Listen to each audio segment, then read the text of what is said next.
Many people in Charleston say that when Harve Jacobs shows up at your door, you're probably in trouble. But beyond television and reporting, Harve Jacobs is simply a guy who loves God, family, and sports. I had a chance to talk with him for the special edition of Quintin's Close-Ups. Well, Harve, you know, you are just the best television reporter here in Charleston. Well, let me pay you for that. Thank you. But after all of these years, what keeps you going? I have this energy about me. I'll be 58 years old on July 8th. I just calculated that. Yeah. And I just love my job. I love helping people. I love going out in the field and researching stuff.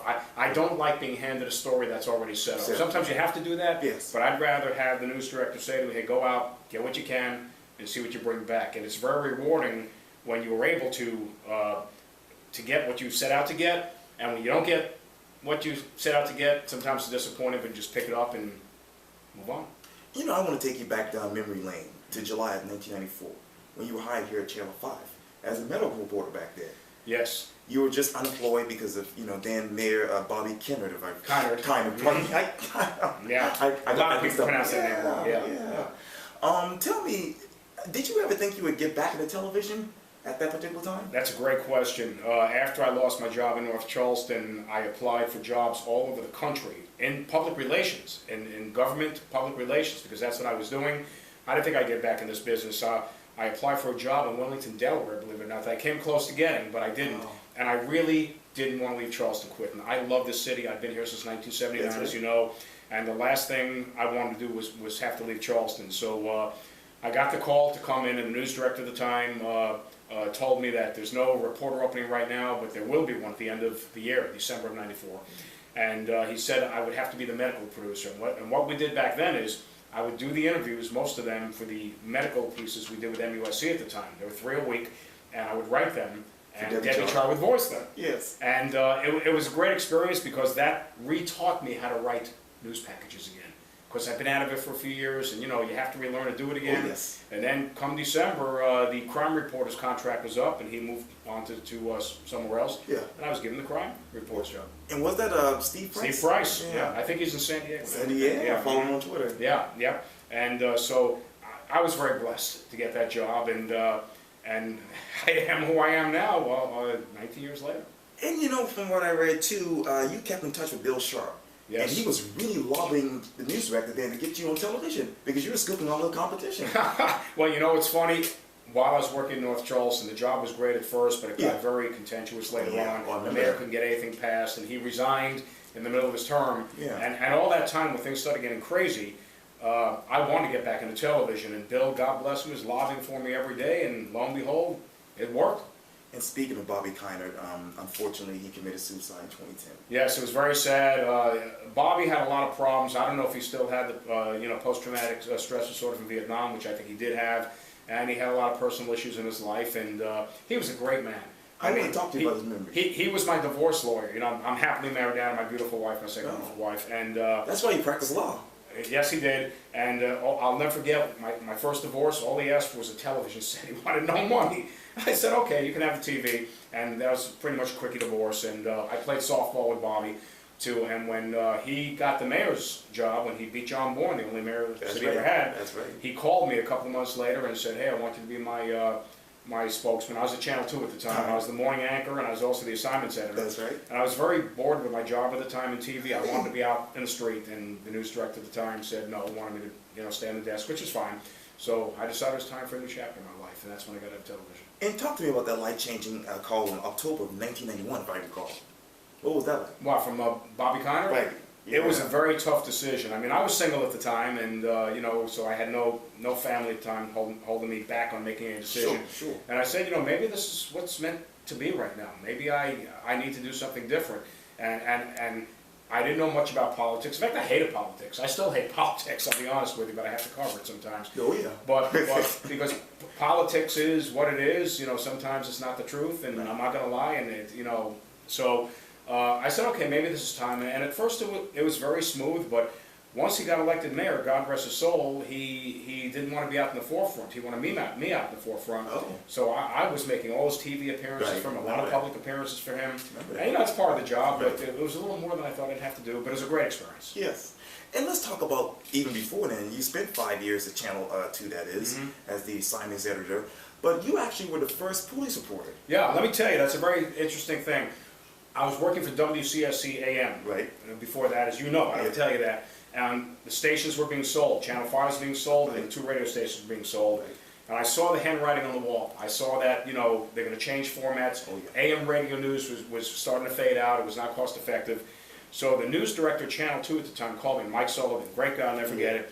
And he said, I'm looking for an assignments editor, and I know you've got a lot of contacts in town. Would you be interested? I said, yeah, very possibly so. So what happened, there's a second guy who applied for the job too. John Patterson, his name was. Very, very qualified guy. He set up a radio news network in Tennessee, a statewide network. And so I said to Mike Sullivan, I said, you know, I wouldn't blame if you hired John. He set up a radio news network. Goodness great. He said, well, I got another idea. I have a reporter opening. Would you like to be a news reporter on TV? I said, I've never been on TV. I don't know if I can do it. He says, I think you can. So lo and behold, I was hired. And I'll never forget the first news story I wrote. Terry Casey read it off the air, looked at it, and it made no sense. Really? And he said, who wrote this piece of bleep? Oh, goodness. I said it was me. I wasn't writing for video. Okay. It was all so new that I didn't know how to write for the video that was shot. It was a little story at the post office. It was nothing major.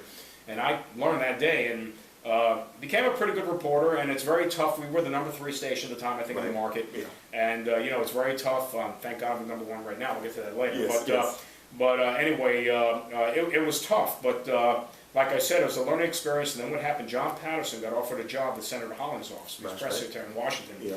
So they came to me, Channel 2, and they said, we'd like you to be the assignments. And I said, oh, no, I'm loving reporting. It's great stuff every day. Long story short, they couldn't find the right person to be the assignments editor, so they gave me an offer I couldn't refuse financially at the time, and I moved into the assignment desk, went off the air, hated it. I mean, I didn't want to do the desk because it's a thankless job, it's a tough job, but I also wanted some on-air presence. And then we had another news director come a few years later, that was Mac Thompson. Set up the morning news show at Channel 2, the first morning show ever there, and he said, do you want to co-anchor with some young lady named Nancy Humphreys? And we know who she is now. That's right. Nancy O'Dell, Entertainment Tonight. Beauty and the Beast. Beauty and the Beast, they call the morning show. And we know who was the beauty and who was the beast. I was the beauty. And Nancy, God bless her, we just started reconnecting. Yeah. We just reconnected. I hope to go out there and actually see her. Take my wife out there maybe next year. Yeah. You should. And you know, even before Channels 2 and 5, and of course Beauty and the Beast, it was Harve Jacobs on the radio. Talk to me about your years at WCSC Radio. Yeah, I started my radio career in a little town in Georgia called Fort Valley in February of 1978. It was a daytime radio station. We played country music for the farmers for a couple hours, and then when the sun came up, Top 40, as we called it back then. Yeah. I was a newscaster, I was a sportscaster, I was a DJ, Humble Harve. Yeah, that's right. And, yeah, they called me Humble Harve, and I love sports. That was my first love. And what we did the tape play-by-play of the high school games at night, because we were a daytime radio station, and we were playing back the next day. The whole town listened. Basketball. I also did a play-by-play basketball and football for Fort Valley State College. That's it was right. a very well-known, you know, predominantly African-American school. They had really good football teams, good basketball teams. Did some of those live, which was awesome. Yes. That was my first live experience. Came time to go find another job in sports, and I couldn't find one. So I saw in one of the trade papers back then an opening for a news guy in Charleston, South Carolina. It's WCSC. I sent the tape to the news director, Don Morgan, at the time, who I still keep in touch with, by the way. Oh, great. He calls me, and he says, I don't like the way you sound. This is how I want you to sound. Nowadays, you send somebody a tape that don't like the way you sound, goes in that trash can. It does. So I did a second tape. They flew me up, and they started me, and they hired me for $160 a week. And you got 10 minutes on the air. Yes. Yes, we did a lot of news back then. In fact, my first day on the air, some guy comes into the newsroom with a booming voice at 3:30. Hi, I'm Mike Hyatt. Is my copy written yet? Mike Hyatt did afternoon news, afternoon drive news on WCSC-AM back then. That's right. Yep, did the weather at night. So Mike's one of the first people I met, and we know what a legend he is. Yes. So yeah, I did that for 8.5 years until I went to Channel 2. I was news director at the time of WCSC-AM, Right. until, you know, the stations were sold, and then I moved on. And you know, some people in the business, some broadcasters, you know, they dream of being in business for like, when they're 10 or 15 years or even in college. For you, it was 8 years old. Yes. When you told your mother that you wanted to be a sportscaster. Told my parents I wanted to be a sportscaster. I would sit with one of those old reel-to-reel tape recorders, turn down the sound of the New York Mets or New York Yankees games back in New York in those days of TV, and I would announce it myself. And that's how I got the bug. I said I was going to be a sportscaster when I grew up, or a newscaster, and not many people could say that. Yes. Yeah. And speaking of 8, you actually were growing, at the time, you grew up in Brooklyn. Brooklyn, New York was a great place to grow up. My parents are deceased now, and my mom, it was a very sad story. I found my mother was going to pass 2 minutes before I went on the air to do a newscast on the radio. It was June of '79. There was an operation, there was an issue. She went into a coma, that was it. Got there before she passed, thank goodness. But yeah, Brooklyn was a great place to grow up. We played stickball, and all these games. You see on Welcome Back Kotter, the old show, how they play slap ball against the wall. That's what it was like, and I had a great childhood, a great adolescence. But I wanted to leave New York. When I got into my teens, I said, I want to go down south. I want to go where it's warmer. I don't know, all my friends went to school to be accountants, and that's what I started out doing in college, by the way, which I didn't finish, and we'll get to that. I wanted to be in broadcasting. Wow. So after I was asked to leave Brooklyn College, I got thrown out of college. You're probably going to ask what's the one thing people don't know about Harve Jacobs. That might be one of them. I was asked to leave college, and I went to my parents, and I said, I'm going to make you all proud. I said, I'm going to go to a broadcasting school in Manhattan. I worked full-time at a sporting goods store at the time. I went to the school for 7 months called Announcer Training Studios, ATS, on 42nd Street. And they said, if you do everything we tell you to do, and you're willing to go anywhere in the country for your first job, you may get one. Wow. And they taught me how to get rid of my New York accent, my Jewish New York accent, the Center for Disease Control in Atlanta, and I had to learn how to say the Center for Disease Control in Atlanta. Right. So I did, and I got my first job in Fort Valley, Georgia. Well, finish these sentences for me. Yeah. Watching sports with your father was? Tear up now. Incredible. My father was a huge New York Giants fan in football, and we used to sit and watch the Giants every Sunday. We couldn't wait for football season. In the morning, we'd go to Marine Park, which was around the block from my house, watch the Pee Wee kids play, and then in the afternoon, we'd go back home and watch it on TV. We had season tickets for the New York Giants back in the late 60s. And they played at Yankee Stadium back then, and you'd sit next to the same people every year. My father would bring a suitcase full of sandwiches and alcohol. Of course, I drank, I was a kid. But back then you could take it into the stadium and you share the sandwiches with everybody sits next to you. And my father was an incredible man. I mean, he was self-made. Matter of fact, he had a factory under the Brooklyn Bridge. Under the Brooklyn Bridge, and unfortunately, before he passed, he was in big financial trouble. His business went south because there was a lot of cheaper labor overseas. So he lost a lot of business, and his business was doing very badly. And I didn't know that until after he died, when my brother and I went into the factory and saw a stack of bills like up to here. So his second wife ultimately sold the business, and that was it. But yeah, he was great. My mother, I was a mama's boy too. I was very, when I was sick, mommy take care of me, and my mother was a little fireball, 4 feet 11, 90 pounds. Yeah. And didn't she, grew up in Israel? Yeah, my mom was born in Tel Aviv, Israel, came here when she was 5 years old. Both my mother and father spoke Yiddish. It's funny, they sent me to Hebrew school. I had the bar mitzvah for the whole bit. And then now I'm a Baptist. We'll get to that later too, I guess. Yes, absolutely. But it was a great experience having the bar mitzvah, and I had a baseball themed bar mitzvah, sports. We had pennants, and we walked in with baseball bats for the ceremony. It was incredible. That was a great memory. The Miami Heat will. The Miami Heat what? What will the Miami Heat do? Will they win? Will they lose? Oh, you talking about tonight? This is going to air. It's going to be. That's a great series. That's a great series, and I wouldn't be surprised. Indiana is, LeBron needs help. So if he gets some help, they can win it. But it's going to be a great. I'm a Knicks fan. Oh yeah, that's right. But it should be a great Game 7, and I'll predict. I'll go out and win the same Miami, and we'll find out if I'm right or not. When it airs. We'll talk about that on Twitter. Well, running was. What was that? Running was for you. Oh, a high. Yeah. I used to be a competitive runner. Yes, I ran the Cooper River Bridge run for over 10 years. And then I had back problems. I had back surgery in 1997, December, right after we moved into this building over here, which is called the new building, not anymore. And thank goodness, the Southeastern Spine folks did a great job. I knew the guys. And they fixed me, and I'm playing golf now. I'm doing everything I like to, but I walk now. Yes. I don't run anymore. I walk because I don't want to aggravate it, but I've been very lucky. But running was a real high for me, and now walking is a stress reliever. There's just a lot of stress in this business. Oh, yes. And, but you handle it well. Thank you. I do it 3-4 times a week. That's awesome. Right. Yeah. And isn't it true that you actually smoked a cigarette every time you ran? Yes, I did. I smoked 2.5 packs a day for 13 years. Wow. And back in the old days of radio, we could smoke on the air. Is that in the right? building, I would take the cigarette while the cart was playing with the actuality, the interview part, and then open the mic again. And I had real bad teeth. I had 2 black teeth in the back of my mouth, and I got braces in 1990. And I got braces when they just started becoming in fashion for adults. Okay. It had to be 1990, I want to say. Yeah, I went for 2 years, and teeth are fine now, thank goodness. So yeah, I've been off cigarettes since 1990. I quit March of 1990. That's awesome. And yeah, I'll never smoke again. I don't blame Bad habit. you. Yeah, it is. Dancing on the Saturday Night Fever floor was exhilarating. Yeah, I lived in Marine Park, Sheepshead Bay. Yeah. They filmed Saturday Night Fever in Bay Ridge, Brooklyn, is where they did, which is, you know, I don't know, it's about a half hour, maybe 35 minutes from where I live. Yeah. And my friends and I would go party in Bay Ridge, a big Italian section on Friday nights.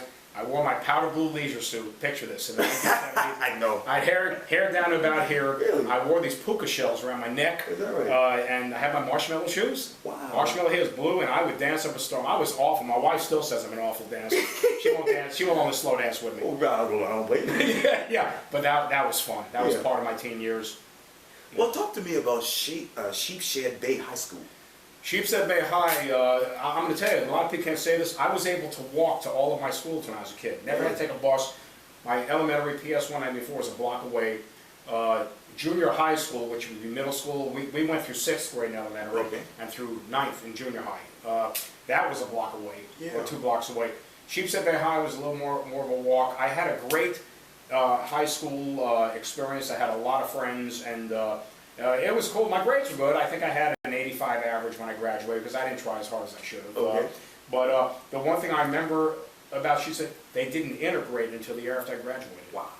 Which is an awful thing. I mean, Yes. to take that long. Yeah, exactly. But that's the way it was back then. And it was a great school. I have great memories. I have reconnected thanks to Facebook with some of my old friends from back there. I took my wife to New York the year before we got married in '09, I guess it was, June of '09. Yeah. The coldest June in 100 years in New York City. We had sweatshirts we had to wear. But anyway, I reconnected with 2 of my buddies while we were there, and my wife loved New York. She's from Saluda, South Carolina, Yes. very small town. Yeah. So it was great. Reporting is? Exciting. Yes. Like I said earlier, every day is a different adventure, and more often than not, I don't know what I'm going to do the next day. But it is all about sources. I have over 500 phone numbers in my phone book. I know you do. A lot of them sources, and they call me 24/7 if necessary, Yeah. and I tell them to. And I tell all the young reporters, if you want to win and you want to get ahead, you need to develop sources. And I would say that to anybody at any TV station, because it's all about trust. Yeah. When people trust you, they will call you. And that's how I get a lot of my scoops. And I've been here a long time. Yeah, I mean, I have to give that longevity credit to too, but I didn't develop my sources overnight. And I'm one of these people, I stayed here long enough to get that. That's right. A lot of these other reporters, they want to leave, they want to make more money, and I root for them. If they want to leave, I say more power for you, I want to see you at the network, or wherever you want to go. And you know, but reporting is so much fun. As long as I have that fire in my belly, You do. I will keep doing it. I just signed a new contract this past December, so I'll be 60 in December of 2015, I guess, right? And we'll see. We'll see how it goes. We'll see what they think about me and what I think about them. And if I still have the energy and the health, I might keep doing it. I don't know. I figured I'd be in management by now. Yeah, news director or something. But we have a great management team here. Of course. And why break the wheel? Why reinvent the wheel? Yeah. Channel 5 is?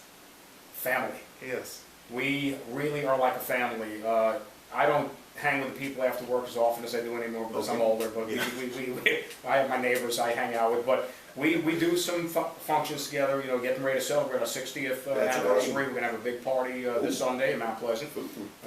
Nobody, it's only for a family in Channel 5. But anyway, don't have egos in this newsroom. Now, to be in this business, you have to have a little bit of an ego, Yes. but we don't have huge egos. Sure. You know, we when we win, we all win. When we lose, which is rare, thank God, we all lose. And we are like a family. And you got to realize, most of the people who are my bosses are younger than I am. Yes, they are.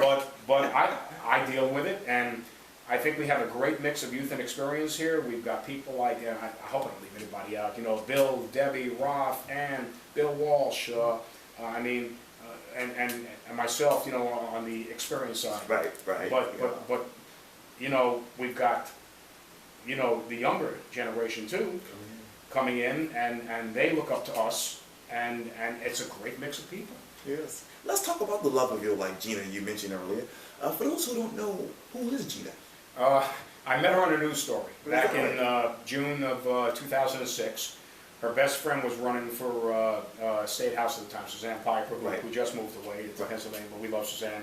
And I'll never forget, news director time said, I want you to cover Suzanne Piper's party. I said, I don't want to do that. Give me somebody, you know who's going to win. Right. And that night, I'm standing in the corner, and Gina came up to the bar to order a drink, and she says, hi, I'm Gina. She introduced herself. And I turned to my photographer, I said, oh my gosh, she's gorgeous. Yeah. And I said, she's young. But anyway, the next day, she sent me an email for a Channel 5 t-shirt. I said, okay. I got her the t-shirt, we kept in touch, and we started dating down the road, and we got married April 17th, 2010 at our favorite restaurant, Hall's Chop House on King Street. Yes. The Halls are like family to us, and he closed down the restaurant so we could get married. Wow. For a few hours, and I got the horse and carriage for my wife. We stayed at Charleston Place that night. She's got 3 incredible kids. The oldest one is getting married in September. The youngest one just got married, and she's going to have a baby in 3 weeks, maybe 4 weeks, the younger daughter. And Jonathan, who will be 15 in November, he's with us every other week, you know, because he's with Dad. And my biggest adjustment in this marriage is when I had with the children. I don't have kids. Right, of course. And it was very difficult, and still is at times. I'm not going to lie, they're teenagers, but I'm doing a much better job at it. My wife will tell you, I'm doing a much better job. Marrying Gina just changed everything, because we built a new house because I wanted to start over. Great. Sold our other homes, and I want a new place for the family. Yes. And she is the greatest person in the world. And by the way, today's June 3rd. Yeah. Tomorrow is June 4th. Uh-oh. It's her birthday. Oh, happy birthday, baby. I love you. This is going to air afterwards, but she's a lot younger. She's 10 years my junior. Wow. She's beautiful. What she sees in me, I don't know. People can say, what the heck she see in you? You know, you old person, old something else. But she's an incredible lady, and she puts up with this job, which is, she's a school teacher at Harve Elementary, and she's eligible to retire in a couple of years. We'll see. She'll be young, so she might keep teaching. They get the new school, so she may stay on. Yes, that's right. But she understands the news business, Quintin, and that is so important. She understands there are days I'm gonna do a story that's really gonna upset me, you know, personally, and like this poor woman that got killed at the convenience store. Yeah. And she's there for me. She's there for me. She understands. She's there, and I'm there for her, because she's got tough issues in her life too. Teaching first graders is tough. Having 3 children is tough. One is gonna have a baby very soon. So I mean, you know, we are for it together, because we're there for each other. We think we're meant for each other to take care of each other. Yes. Yeah. You know, I can't let you go without me talking about your future. But what's the next chapter for Harve Jacobs? I don't know. You know, it's funny. Like I said, I'll be 60 when this contract is up. I'll probably want to do one more 3-year stint, be it on TV or in management if possible. But a lot can happen in the next 3 years. And I've always wanted to work for an airline, believe it or not. Really? That is one of my, if I couldn't be in television or PR, maybe go work at the airport. I'm fascinated with the airport. I don't know why. I can see you with the hat and a sky cap, right? Exactly. Check your bags, Quintin. Yeah. So I don't know. We'll see. You know, like I said, a lot's going on with the family. We're going to have one kid left in the house. He may be in college in 3-4 years. I hope so, at least. And a lot depends what my wife does with her future. Like I said, she could retire from teaching, excuse me, at the age of 51, but she may want to keep doing it or something else. So we'll see. Hopefully I'll have my health, and God willing, we'll see what happens. God is awesome. Well, Harve Jacobs, was so great talking to you. And I'm glad I finally got to do this. I know I've been putting you off, brother. No, it's all good. You're busy. But you do a great job with this. Thank you for the service you do.